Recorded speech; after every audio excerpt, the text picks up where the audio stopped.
அண்மை செய்தியை பார்த்து வருகிறோம். அதானி விவகாரத்தால் மக்களவை 12 மணி வரையிலும் மாநிலங்களவை நாள் முழுவதும் ஒத்திவைக்கப்பட்டிருக்கிறது. கூடுதல் விவரங்களை செய்தியாளர் சுசித்ராவிடம் கேட்கலாம். சுசித்ரா, முழுமையான விவரங்கள்.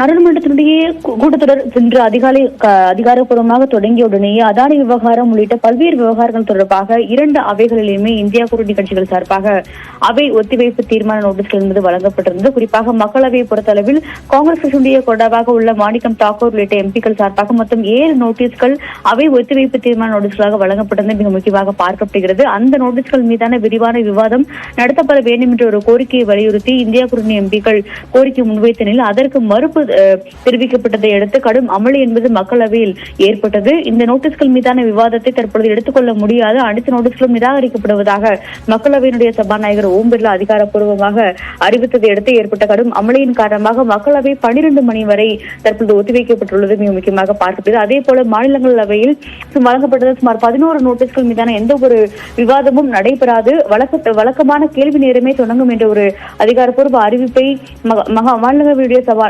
தலைவர் அதிகாரப்பூர்வமாக அறிவித்த நிலையில் அதற்கும் கடுமையான எதிர்ப்புகள் என்பது இந்தியா கூட்டணியின் சார்பாக முன்வைக்கப்பட்டது. அதனால் ஏற்பட்ட கடும் அமளியின் காரணமாக மாநிலங்களவையுடைய அலுவல்கள் வரும் திங்கட்கிழமை வரை ஒத்திவைக்கப்படுவதாக அதிகாரப்பூர்வமாக அதனுடைய தலைவர் ஜெகதீப் தன்கர் தற்போது அறிவித்துள்ளார். தொடர்ந்து 4வது நாளாக இந்த அதானி விவகாரத்தின் காரணமாக நாடாளுமன்றத்தில் 2 அவைகளுமே கடுமையான முடங்கியுள்ளது. மொத்தம் 17 நோட்டீஸ்கள் இன்று விவாதத்திற்கு வைக்கப்பட்ட நோட்டீஸ்கள் அனைத்துமே நிராகரிக்கப்பட்டதன் காரணமாக கடும் அமளி என்பது மீண்டும் மாநிலங்களவை மற்றும் மக்களவையில் நீடித்து வருவது குறிப்பிடத்தக்கது.